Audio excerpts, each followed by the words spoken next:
श्री शिवाय नमस्तुभ्यम। ओम नमः शिवाय। आज की इस वीडियो में आप सुनेंगे सावन सोमवार व्रत की कथा। आप सभी को सावन के चौथे सोमवार की बहुत बहुत शुभकामनाएं।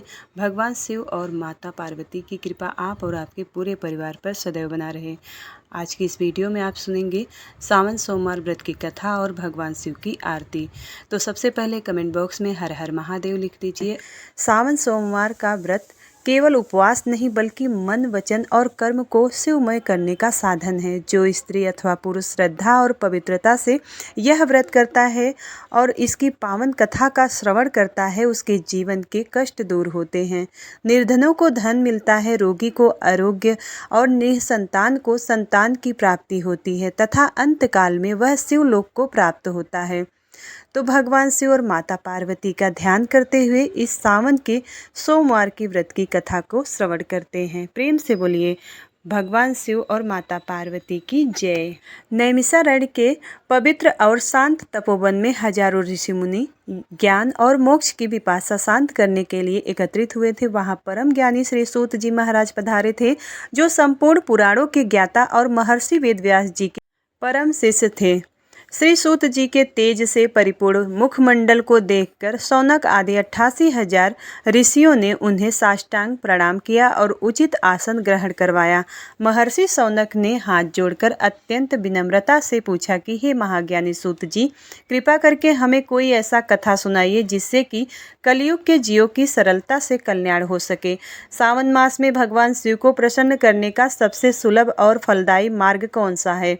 हम सावन सोमवार व्रत की वह परम गोपनीय और पुण्यदायी कथा सुनना चाहते हैं, जिसके श्रवण मात्र से ही मनुष्य के सभी कष्ट और संकट दूर हो जाते हैं और उसे शिव जी की अविचल भक्ति प्राप्त होती है। ऋषियों की इस लोक मंगलकारी जिज्ञासा को सुनकर श्री सूत जी के मुख पर एक सौम्य मुस्कान उभर आई। उन्होंने अपने दोनों नेत्र बंद किए और देवाधिदेव उमापति महादेव का स्मरण करके और फिर मधुर बाणी में बोले, हे मुनीश्वरों, आपका प्रश्न अत्यंत कल्याणकारी है। जो मनुष्य भगवान शिव की कथा में आनंद लेता है वह साक्षात शिव का ही अंश होता है। मैं तुम्हें सावन सोमवार की व्रत की अत्यंत प्राचीन और प्रामाणिक कथा सुनाता हूँ, जिसे स्वयं माता पार्वती ने कैलाश पर्वत पर भगवान शिव से सुना था। आप सभी एकाग्रचित होकर इसका श्रवण करें। और सूत जी ने कथा का आरंभ करते हुए कहा कि प्राचीन काल में अमरावती नाम का एक अत्यंत समृद्ध और भव्य नगर था। उस नगर का राजा अत्यंत न्यायप्रिय था। उसी नगर में एक अत्यंत धनवान और धर्मनिष्ठ साहूकार रहता था। वह साहूकार इतना धनवान था कि उसके पास स्वर्ण रजत और रत्नों का कोई पार नहीं था। उसका व्यापार कई राज्यों तक फैला हुआ था। उसके महल जैसे भवन में हर प्रकार की सुख सुविधाएं उपलब्ध थीं और उसके द्वार से कोई भी याचक कभी खाली हाथ नहीं लौटता था। वह नित्य प्रति ब्राह्मणों को भोजन कराता, गौशालाओं का निर्माण करवाता और असहायों की सहायता करता था। किंतु हे ऋषियों, संसार का यह अटल नियम है कि कोई भी प्राणी पूर्ण रूप से सुखी नहीं हो सकता। वह साहूकार के पास अकुत संपत्ति और समाज में अपार मान सम्मान तो था, परंतु उसके जीवन में एक गहरा और अंधकारमय शून्य था। उसकी कोई संतान नहीं थी। संतान के अभाव में उस साहूकार की और उसकी पतिव्रता पत्नी का हृदय हर समय एक अज्ञात पीड़ा से जलता रहता था और वे सोचते थे कि उसके बाद उनके इस विशाल कुल और संपत्ति का उत्तराधिकारी कौन होगा, कौन उनके मरणोपरांत उन्हें जल और अग्नि प्रदान करेगा। यह चिंता उन्हें दिन रात सताती थी। किंतु साहूकार अत्यंत आस्तिक था। उसका भगवान शिव पर अटूट विश्वास था। वह जानता था कि यदि इस त्रिभुवन में कोई उसकी इस पीड़ा को दूर कर सकता है तो वे केवल करुणानिधान भगवान आशुतोष ही हैं। अपने हृदय की इसी असीम वेदना को शिव जी के चरणों में समर्पित करते हुए उस साहूकार ने नियम पूर्वक सावन सोमवार का व्रत आरंभ किया। वह हर सोमवार को प्रातःकाल ब्रह्म मुहूर्त में उठता और किसी पवित्र नदी में स्नान करता और फिर शुद्ध श्वेत वस्त्र धारण करके नगर के प्राचीन शिवालय में जाता। वहां पर वह पूर्व विधि विधान से भगवान शिवलिंग का और पंचामृत, गंगा जल और गाय के शुद्ध दूध से अभिषेक करता। इसके पश्चात वह महादेव को बेलपत्र, धतूरा, भांग और श्वेत पुष्प अर्पण करता। वह साहूकार दोनों हाथ जोड़कर आंखों में अश्रु भरकर भगवान शिव के समक्ष घंटों तक ध्यान मग्न रहता और केवल एक ही प्रार्थना करता कि हे नाथ, मेरे सोने आंगन में भी किसी संतान की किलकारी गूंजने का वरदान दीजिए। उसकी यह कठोर साधना और निष्काम भक्ति कई वर्षों तक निरंतर चलती रही। वह बिना किसी शिकायत और बिना किसी थकान के हर सावन के सोमवार को व्रत रखता और सायंकाल में ही पारण करता। उसकी भक्ति इतनी निश्चल और प्रगाढ़ थी कि वह तपस्या की गूंज कैलाश पर्वत तक पहुंच गई। एक दिन जब साहूकार शिवालय में शिवलिंग के समक्ष नतमस्तक होकर अपने अश्रुओं से शिव जी के चरणों को धो रहे थे, तभी कैलाश पर विराजमान जगत जननी माता पार्वती की दृष्टि उस पर पड़ी।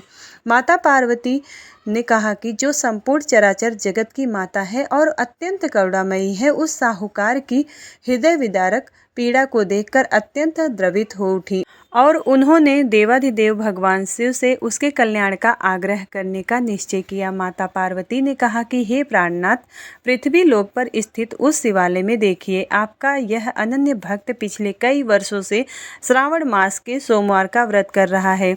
इसने अपना संपूर्ण जीवन आपकी भक्ति और धर्म के कार्यों में समर्पित कर दिया है। इसके द्वार से कभी कोई याचक निराश नहीं लौटा, परंतु इसके स्वयं के हृदय में एक गहरा संताप है। हे कृपा निधान, इसके घर में सब कुछ होते हुए भी संतान का अभाव है। कृपा करके आप इसके सोने आंगन में पुत्र की किलकारी गूंजने का वरदान दीजिए, क्योंकि आपके कृपा के बिना यह संसार के किसी भी सुख का आनंद नहीं ले पा रहा है। माता पार्वती के इन ममतामयी और करुणा से भरे वचनों को सुनकर भगवान शिव के, जो अंतर्यामी है और सृष्टि के कण कण का विधान जानते हैं, तनिक मुस्कुराए और उन्होंने अत्यंत शांत और गंभीर स्वर में कहा कि हे देवी, यह मृत्यु लोक कर्मों का क्षेत्र है। यहाँ प्रत्येक प्राणी अपने पूर्व जन्मों के संचित कर्मों के अनुसार ही सुख और दुख भोगता है।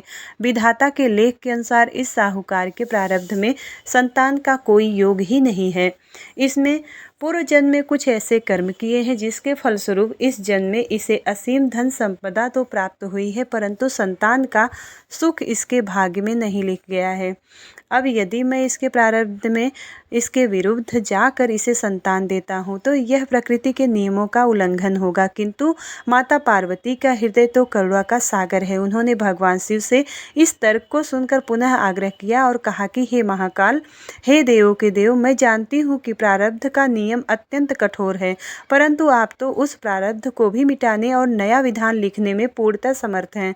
यदि सब कुछ केवल कर्मों और भाग्य के ही अधीन है तो फिर आपकी इस निष्काम भक्ति, सावन मास के पवित्र सोमवार व्रत और आपकी शरण में आने का क्या अर्थ रह जाएगा। यदि आपके जैसा दयालु स्वामी भी अपने भक्त की पुकार नहीं सुनेंगे तो फिर यह संसार किससे आस लगाएगा। हे उमापति, मेरी आपसे यह विनती है कि आप अपनी कृपा से इसके भाग्य के लेख को बदल दीजिए और इसे पुत्र प्राप्ति का वरदान अवश्य ही दीजिए।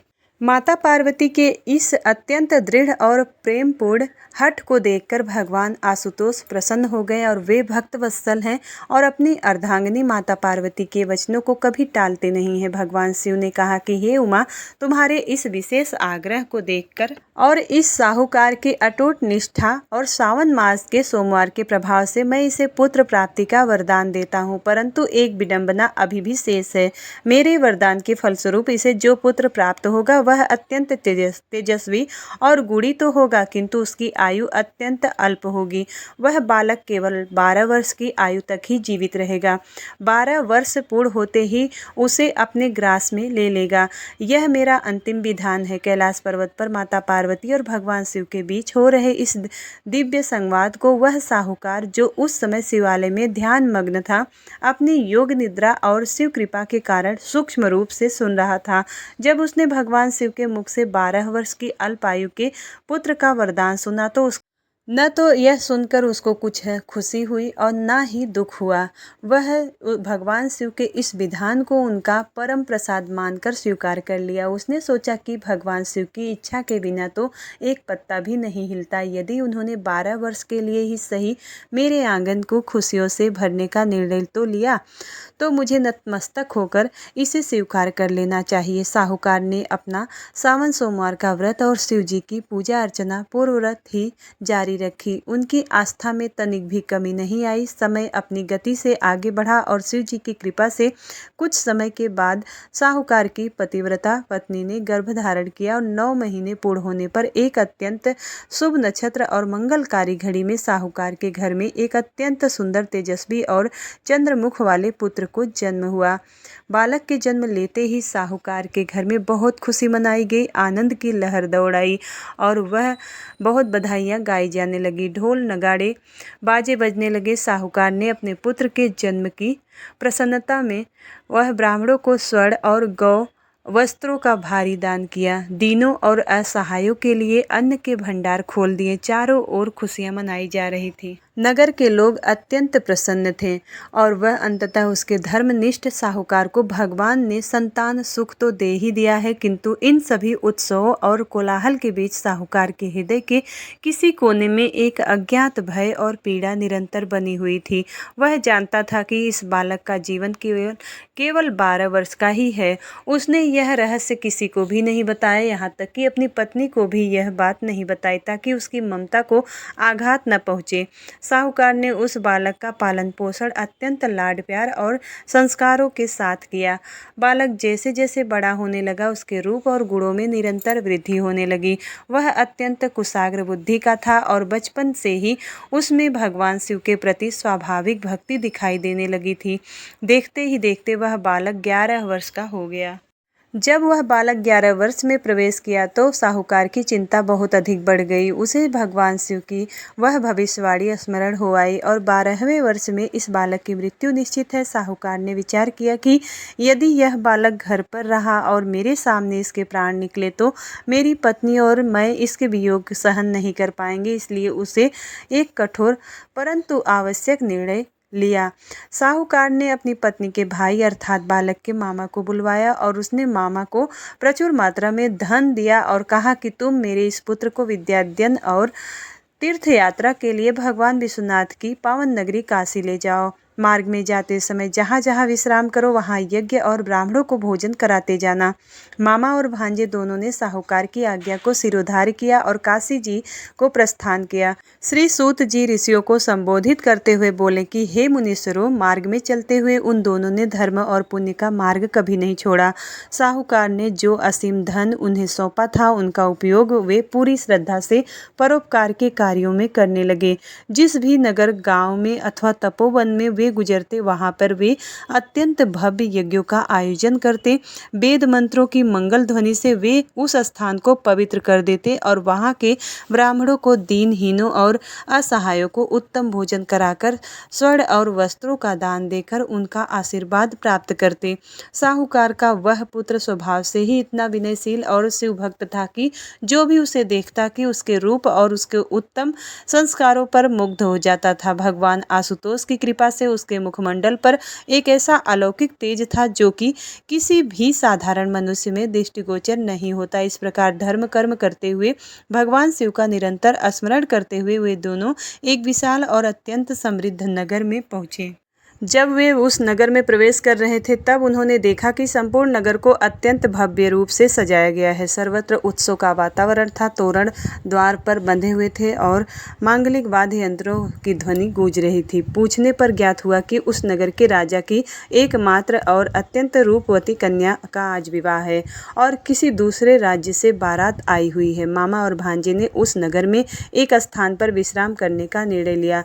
उधर वर पक्ष के शिविर में एक अत्यंत गंभीर संकट छाया हुआ था। जिस राजकुमार के साथ राजकुमारी का विवाह होना था वह एक आंख से दृष्टिहीन था। अब राजकुमार के पिता जो स्वयं एक राजा थे, उन्हें यह भय सता रहा था कि यदि विवाह की वेदी पर बहु पक्ष के लोगों ने, स्वयं राजा ने मेरे पुत्रों का यह दोष देख लिया तो वह इस विवाह को तुरंत ही अस्वीकार कर देंगे और इस समाज में मेरा घोर अपमान होगा।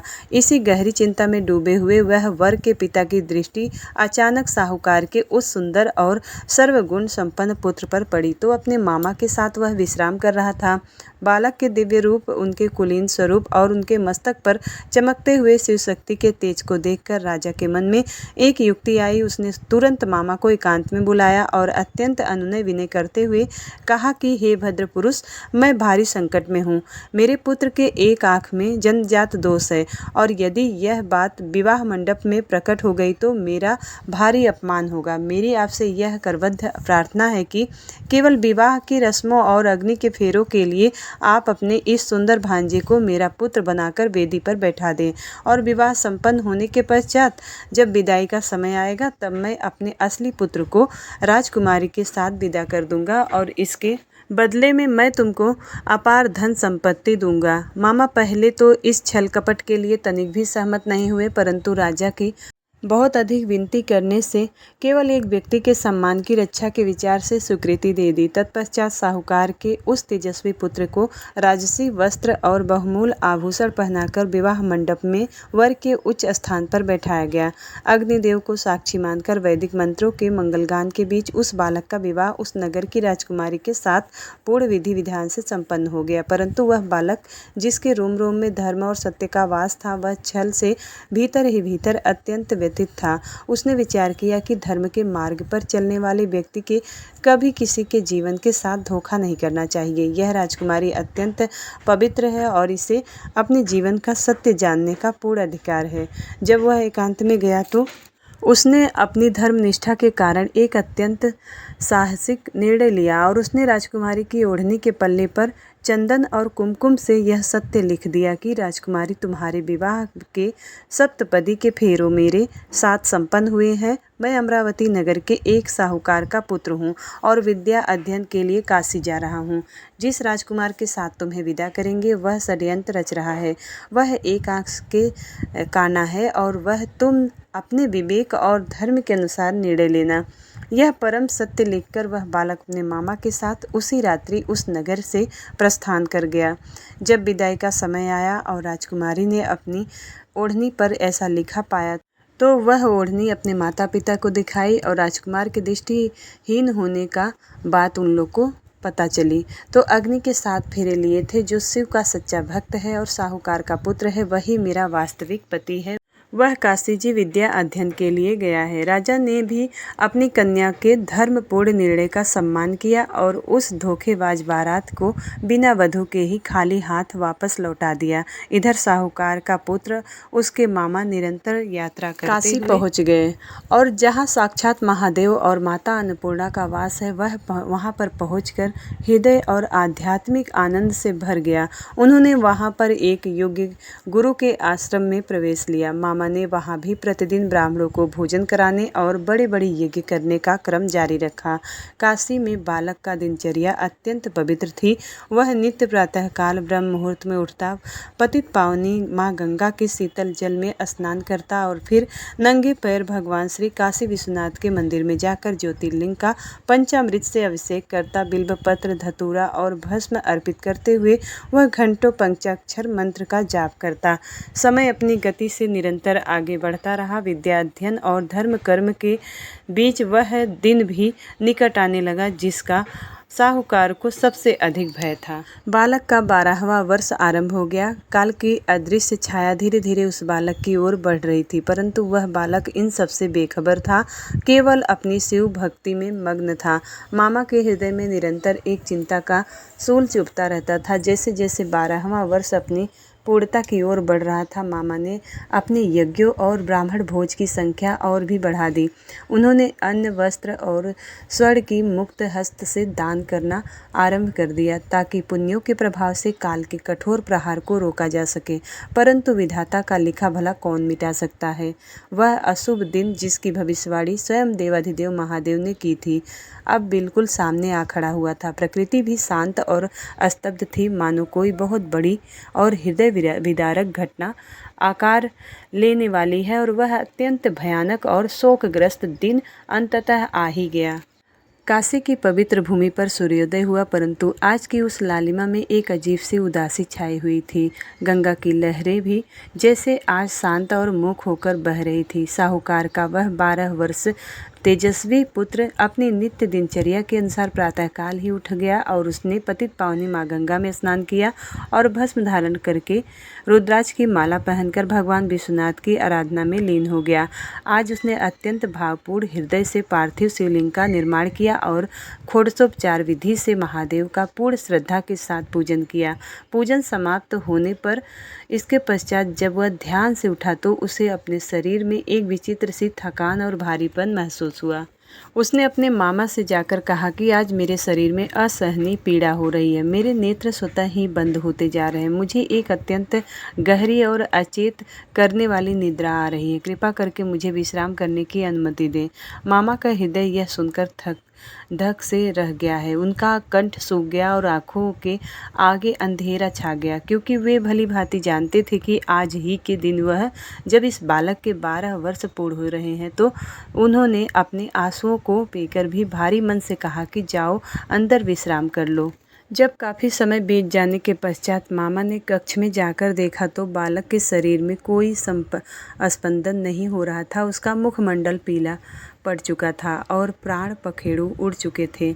यह हृदय विदारक दृश्य देखकर मामा के पैरों तले धरती खिसक गई और उनके भीतर से एक चीख उठना शुरू हो गई। अब उनका मन ही मन वे विलाप करते हुए धरती पर गिर पड़े। परंतु उसी क्षण उन्हें स्मरण आया कि आश्रम में एक अत्यंत विशाल ब्राह्मण भोजन और महायज्ञ चल रहा है। यदि उन्होंने इस समय विलाप किया तो यज्ञ में विघ्न उत्पन्न होगा। ब्राह्मण बिना भोजन किए ही उठ जाएंगे और सूतक लगने के कारण सारे पुण्य कर्म नष्ट हो जाएंगे। धर्म के प्रति अपने उत्तरदायित्व को समझते हुए उन्होंने उस कक्ष का द्वार बाहर से बंद कर दिया और आंखों में उमड़ते आंसुओं को रोककर जाकर यज्ञ का कार्य पूर्ण किया। और जब सभी ब्राह्मण संतुष्ट होकर वहां से विदा हो गए और यज्ञ की पूर्ण आहुति हो गई, तब मामा का धैर्य टूट गया। वे दौड़कर उस कक्ष में गए और वहां उनके प्राणों से प्यारे भांजे का मृत शरीर पड़ा था। बालक के निर्जीव देह को गले से लगाकर मामा फूट फूट कर रोने लगा। उनका रुदन इतना करुण था कि उसे सुनकर पशु पक्षी मूक हो गए। मामा विलाप कर रहे थे कि हे विधाता, यह कैसा क्रूर न्याय है। इस निर्दोष बालक ने किसी का क्या बिगाड़ा था। हे महादेव, आपकी इतनी निष्काम भक्ति का क्या यही परिणाम है। अब मैं अपनी बहन और बहनोई को जाकर क्या मुख दिखाऊंगा। वे तो इस शोक समाचार को सुनते ही अपने प्राण त्याग देंगे। मामा का वह अंतर्नाद काशी के आकाश को चीरता हुआ ब्रह्मांड में गूंजने लगा। वह यह समय था जब साक्षात त्रिलोकीनाथ भगवान शिव और संपूर्ण जगत की माता उमा आकाश से अपने दिव्य विमान पर सवार होकर काशी भ्रमण के लिए निकले थे। माता पार्वती का हृदय अत्यंत ही कोमल है। जब मामा के करुण विलाप की ध्वनि माता के कानों में पड़ा तो उनका हृदय ममता और करुणा से द्रवित हो उठा। उन्होंने भगवान आशुतोष से व्याकुल होकर कहा कि हे प्राणनाथ, सुनिए, काशी की इस पवित्र भूमि पर यह कौन इतनी दुखी होकर विलाप कर रहा है।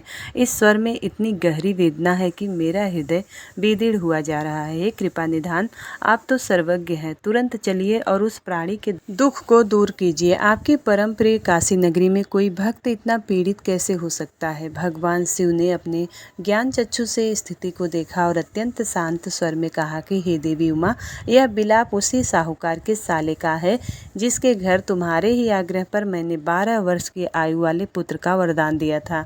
आज उस बालक की आयु के 12 वर्ष पूर्ण हो गए हैं और विधि के विधान के अनुसार काल ने उसके प्राण हर लिए हैं। यह मृत्यु लोक का अटल नियम है। जिसका जन्म हुआ है उसकी मृत्यु निश्चित है। अब इस विषय में शोक करना व्यर्थ है। यह उसी का मामा है जो अपने भांजे की मृत्यु पर इतना करुण विलाप कर रहा है। परंतु माता पार्वती, जो कि जगत जननी है, इस उत्तर से संतुष्ट नहीं हुई। उन्होंने अत्यंत भावुक होकर कहा कि हे देवों के देव महादेव, आप तो महाकाल हैं। यमराज की भी आपकी आज्ञा के बिना एक पग भी नहीं उठा सकते हैं। अब उस साहूकार और उसकी पत्नी ने वर्षों तक श्रावण मास के सोमवार का कठोर व्रत किया है। उन्होंने अपनी संपूर्ण आस्था केवल आपके चरणों में समर्पित कर दी थी। यदि आज यह बालक जीवित नहीं उठा तो संसार में किसी भक्ति से लोगों का विश्वास उठ जाएगा। हे आशुतोष, मेरी यही विनती है, यह स्वीकार कीजिए और इस बालक को पुनः जीवन दान दीजिए। अब इस मामा के धर्म और उस साहूकार के सावन के व्रत के पुण्यों के प्रभाव से आपको विधि का यह विधान बदलना ही होगा। माता पार्वती के इस असीम प्रेम और उस साहूकार का परिवार भी अटूट शिव भक्ति को देखकर करुणावतार भगवान शिव का हृदय पिघल गया। वे भक्तवत्सल हैं और अपने भक्तों के लिए यमराज से भी युद्ध कर सकते हैं। भगवान शिव ने माता पार्वती की प्रार्थना स्वीकार कर ली और अत्यंत प्रसन्न होकर उस मृत बालक को चिरंजीवी होने का वरदान प्रदान किया। शिव की कृपा होते ही जैसे चमत्कार हो गया। बालक के शरीर में चेतना लौट आई। उसका मुखमंडल पुनः तेज से चमक उठा और वह ऐसे उठकर बैठ गया जैसे कोई बहुत गहरी नींद और शांत निद्रा से जागा हो। उठते ही उसके मुख से सर्वप्रथम भगवान शिव का जय घोष निकला। बालक के शरीर में चेतना लौटते ही संपूर्ण कक्ष एक अलौकिक और दिव्य प्रकाश से भर गया। उस तेजस्वी बालक ने अपने नेत्र खोले और उठकर बैठ गए। मृत्यु की उस अचेत निद्रा से जागते ही उसके मुख से सर्वप्रथम ओम नमः शिवाय का परम पवित्र पंचाक्षरी मंत्र का गुंजायमान हुआ। मामा जो कुछ क्षण पूर्व तक अपने प्राणों से प्यारे भांजे की मृत्यु के शोक में डूबे हुए थे, वह इस अकल्पनीय और अद्भुत दृश्य को देखकर जड़वत रह गए। उनकी आंखों से बहने वाले शोक के अश्रु एकाएक आनंद और कृतज्ञता की अश्रुधारा में परिवर्तित हो गया। मामा ने दौड़कर अपने भांजे को हृदय से लगा लिया। उनके कंठ से शब्द नहीं निकल रहे थे। वे केवल देवाधिदेव महादेव की असीम अनुकंपा का स्मरण कर फूट फूट कर रो रहे थे। उन्हें यह समझते तनिक भी विलंब नहीं लगा कि यह कोई साधारण घटना नहीं है, अपितु यह उस साहूकार की निष्काम शिव भक्ति और सावन सोमवार के कठोर व्रत का ही साक्षात फल है, जिसने विधाता के लिखे हुए विधान को भी पलट दिया और काल के मुख से उनके भांजे को वापस खींच लिया।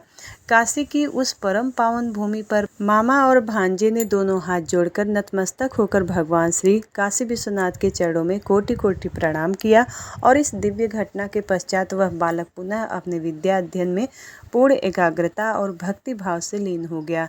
शिव की कृपा से उसकी बुद्धि अत्यंत कुशाग्र हो गई।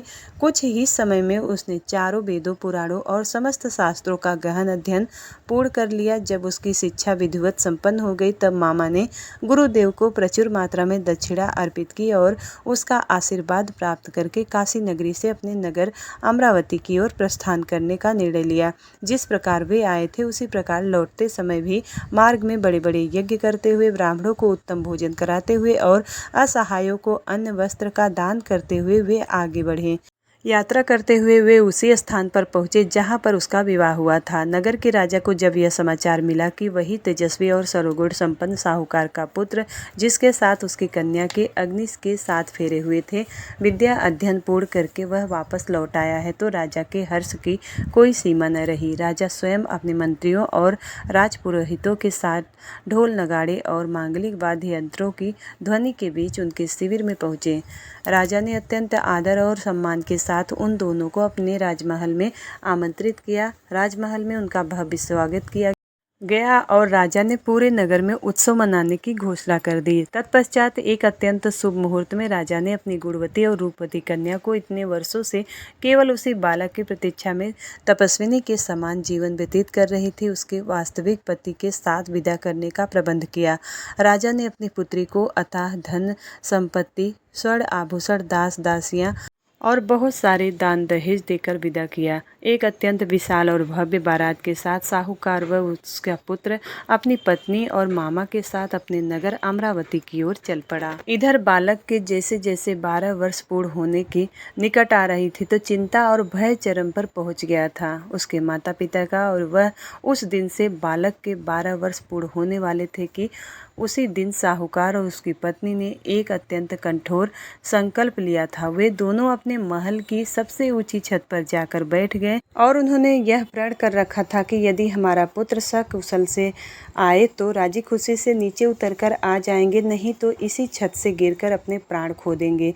इतने में उस लड़के के मामा ने आकर यह समाचार दिया कि उसका पुत्र आ गया है, परंतु उसको विश्वास नहीं आया। तब उसके मामा ने शपथ पूर्वक कहा कि आपका पुत्र अपनी स्त्री के साथ बहुत सारा धन साथ में लेकर आया हुआ है।